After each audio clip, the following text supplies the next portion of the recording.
Eu sou a Nicole Eu Lisboa sou Guilherme Lisboa, e esse este é é o o Lisboa Lisboa Channel. Channel. No vídeo de hoje vamos compartilhar com vocês como foi o nosso segundo trimestre de gestação aqui em Portugal. Então fica com a gente até o final, tá bom? Bora!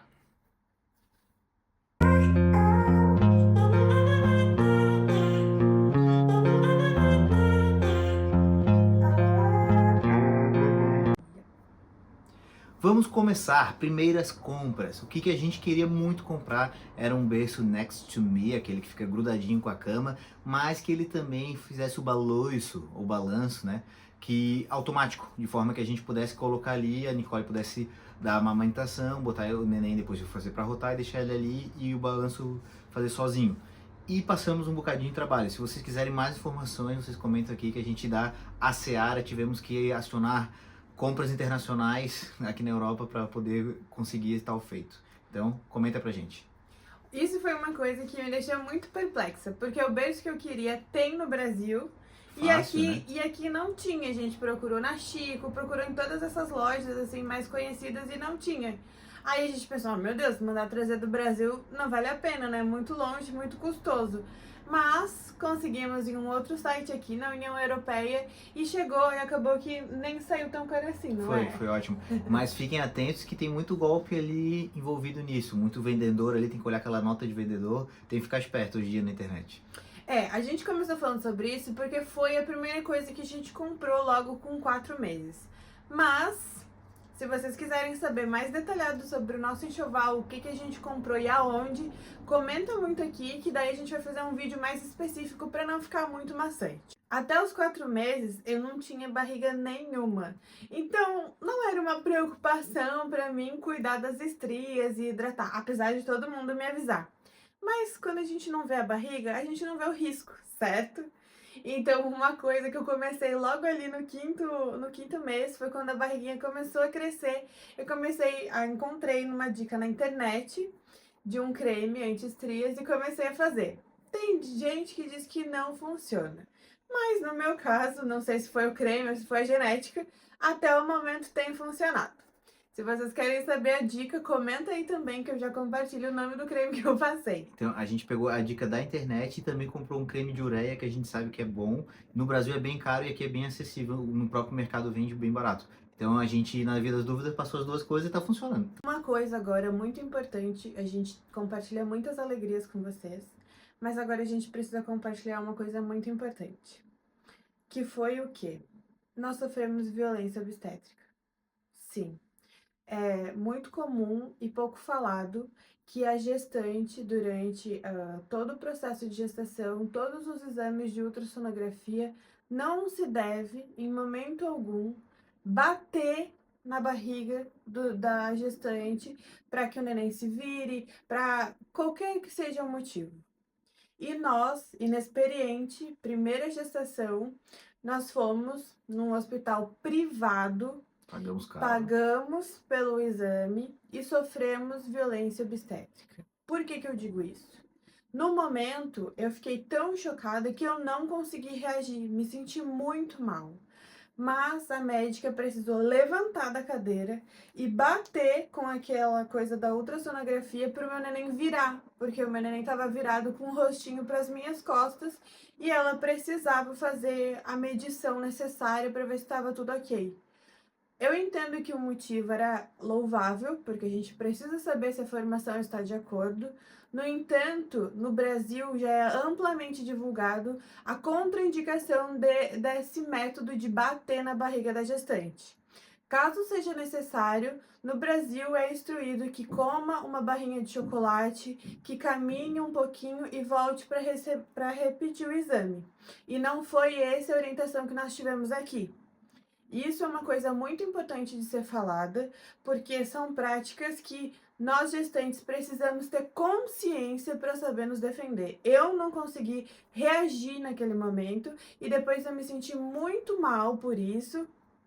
O Guilherme estava junto, ele presenciou tudo, ele ouvia a batida do instrumento na minha barriga e a gente ficou sem reação. Isso foi uma parte muito difícil para mim. Não digo pra vocês assim, eu fiquei uns 2, 3 dias com a barriga dolorida, tá?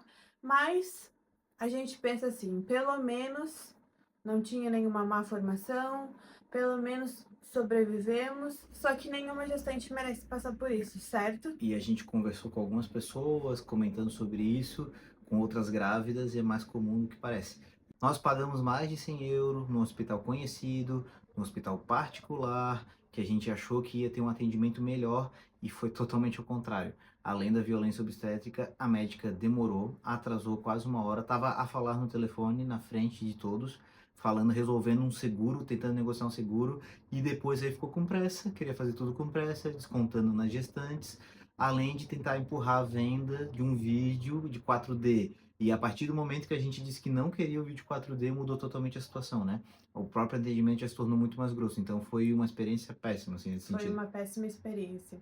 Ok, fazendo um adendo sobre isso, também cabe salientar que a gestante tem direito a 2 ultrassonografias pelo Sistema Nacional de Saúde, que é a de primeiro trimestre e a de último trimestre. E essa de segundo trimestre não está incluso no Sistema Nacional de Saúde. Então, por isso, nós temos seguro-saúde e nós pagamos para realizar esse exame.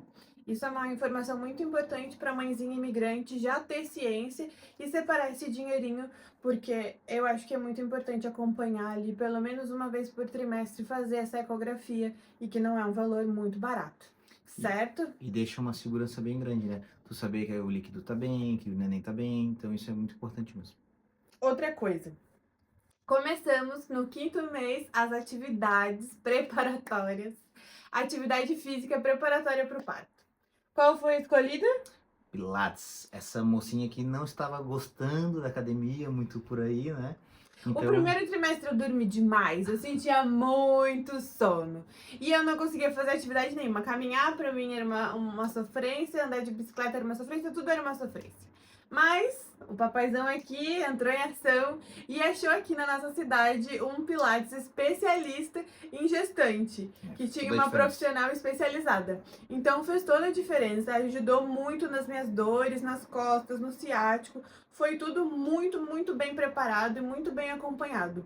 Então, se tem uma dica que a mãezinha aqui de primeira viagem pode dar pra vocês, se vocês permitirem, é faça atividade física e de preferência Pilates, porque ao contrário da musculação, ele ajuda na mobilidade, ele ajuda na flexibilidade, ele ajuda na respiração. Tudo isso foram diferenças que eu senti no meu corpo desde o primeiro mês. Que a gente está se sentindo bem seguro para que, como a gente tem o objetivo de ter o parto normal, né?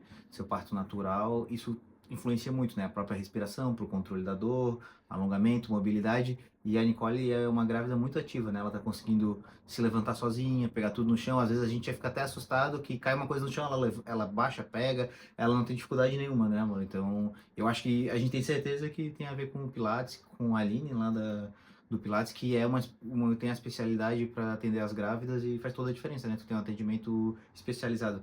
É um investimento que tá valendo muito a pena. Valeu muito a pena. Então, outra coisa, que nós tivemos um problema, vamos dizer assim, um problema, nesse segundo trimestre, foi a escolha da obstetra.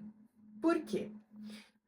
Quando a gente engravida, a gente pensa, como que a gente vai escolher num país diferente, com pessoas diferentes, que tu não conhece, uma médica obstetra de confiança, que vai te dar atenção, que vai te dar aquele respaldo.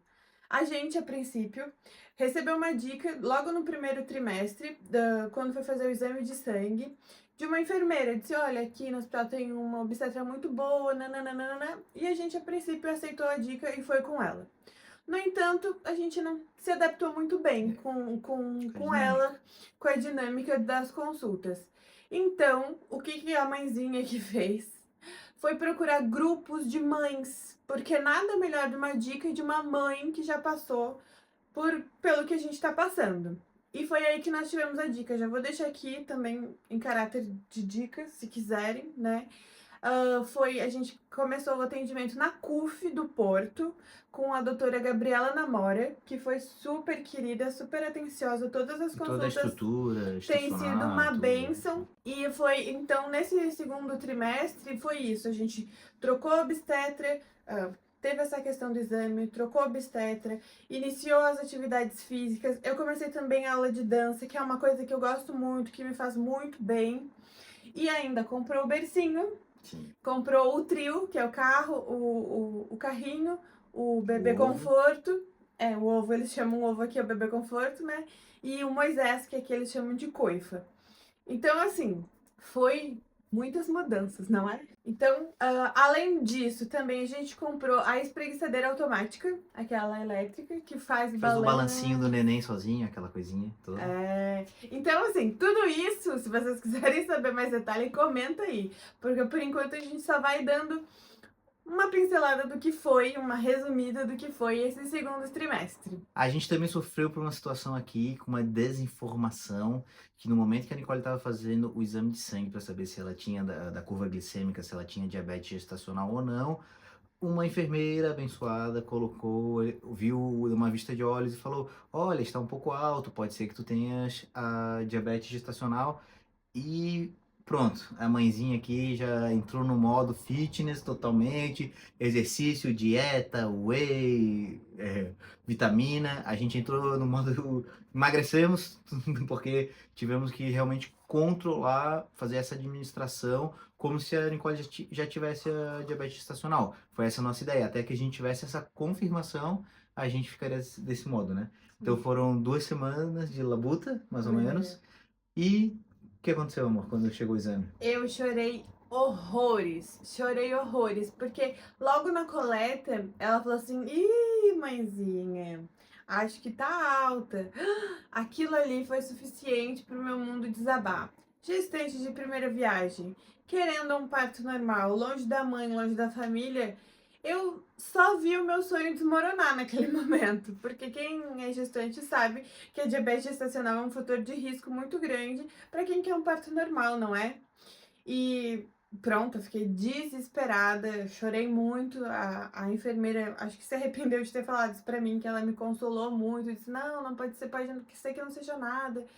Mas naquela altura eu já tava em Foi frangalhos. uma irresponsabilidade, né? Até a gente tenta até brincando, falando com a B e tal, tentar trabalhar isso de que quando tu fala, principalmente uma mulher que tá grávida, tá cheia de expectativa, num momento de fragilidade, tu tem que tomar cuidado com o que tu fala. Então a gente entende que não foi uma maldade que ela fez, nem coisas assim, mas foi uma responsabilidade, assim, não foi muito profissional, digamos assim, né? É, mas assim, graças ao santo e bom Deus, no decorrer dos dias saiu o resultado e Deus deu uma bênção e foi só um alarme falso. A médica disse: não, acho que essa enfermeira se equivocou porque tá tudo bem dentro dos parâmetros, não se preocupa, tá super saudável, não tem fator de risco, pode continuar com o que tu tá fazendo que tá tudo bem. E isso veio um alívio, não é? E a gente colocou a igreja para orar, fizemos toda a ajuda que é possível. Pode ser que de repente estava alto e Deus operou, né? A gente nunca vai saber, mas a gente tem certeza que Ele está guardando a gente nesse processo todo. Com certeza. Se tem uma coisa que aproxima uma mulher de Deus e do divino, é tá gerando ali uma vida, porque a gente sabe que a gente não tem controle nenhum, não é mesmo? E tem que confiar nos planos de Deus, na nossa sementinha. Seguimos tendo esse pouquinho de incremento de fé, né? Porque se a gente quiser controlar tudo, vai ser impossível. É impossível controlar tudo na gravidez, né? Então a gente faz o que é possível, o que está ao nosso alcance, a gente dá o nosso melhor sabendo que a gente vai errar um pouquinho. Mas vocês estão acompanhando aí, vocês sabem que a gente está fazendo isso com muito amor, muito carinho, para esperar o nosso nenenzinho estar no nosso colo em breve. Uma outra questão que a gente queria conversar aqui com vocês também, que nos causou muita estranheza, é a impossibilidade de filmar a ultrassonografia do neném. Porque a gente que tá longe da família, a gente quer filmar para compartilhar com a avó, quer que todo mundo, de uma certa forma, participe. E aqui em Portugal, de acordo com o que foi informado, né, a nós pelas médicas, não é permitido filmar a ultrassonografia, a não ser que tu queira comprar a filmagem. Que daí não vai a voz dela e ela filma, é só ali o monitor, né? Então, assim, isso foi uma coisa que pra gente foi muito difícil a aceitar e se adaptar, porque no Brasil a gente estava acostumada que durante o exame é o teu filho, é o monitor, Imagem dele, né? a imagem dele não envolve imagem de outras pessoas, não envolve voz de outras pessoas.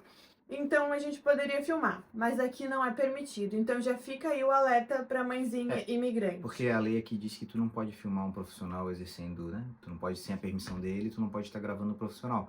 Mas se fosse gravar somente a tela, sem áudio, sem o que a pessoa está dizendo, eu acredito que até pela lei isso estaria coberto.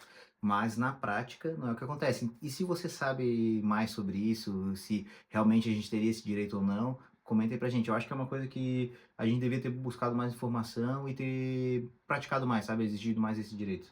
É, e assim, foi tanto no privado quanto no público, tá? A Porque a situação gente é a tá prática fazendo, mesmo, né? a gente tá fazendo esse acompanhamento duplo. Então, assim, não é porque você paga que você vai poder gravar. Aqui em Portugal não é assim que as coisas funcionam. Então, já fica essa ressalva. Agora já estamos no finalzinho dessa gestação. Tá bem difícil respirar, falar, tá tudo bem difícil, são realmente os últimos momentos. Mas a gente não queria deixar de gravar, de registrar isso aqui, compartilhar com vocês, que é a nossa alegria. Então, espero que vocês gostem, que as dicas tenham sido muito úteis. Deixe aqui nos comentários o que vocês estão achando, o que vocês gostariam de saber mais, que à medida do que nós soubermos, a gente vai trazendo informações. Vídeos como este ajudaram muito a gente no processo, nos deram suporte, aqueceram o nosso coraçãozinho aí, já que a gente não tem aquela família por perto. E a gente espera que aqueça um pouquinho o coração de vocês, a nova família de vocês e que Deus dê um presente aí pra vocês também. Assim como tá dando pra gente. É verdade. No próximo vídeo a gente vai falar um pouquinho com você sobre como escolher a maternidade, como nós escolhemos a maternidade, como que foi a preparação para o parto e para a parentalidade. Tudo isso com muito carinho, mas aí vai ser no vídeo de terceiro trimestre. Então, se inscreve no canal, deixe seu comentário, compartilha e ativa o sininho para não perder nenhum vídeo. Ó, e uma dica, quem tava seguindo a Nicole no Instagram já soube um pouquinho sobre esse curso de preparação do parto, então segue ela também.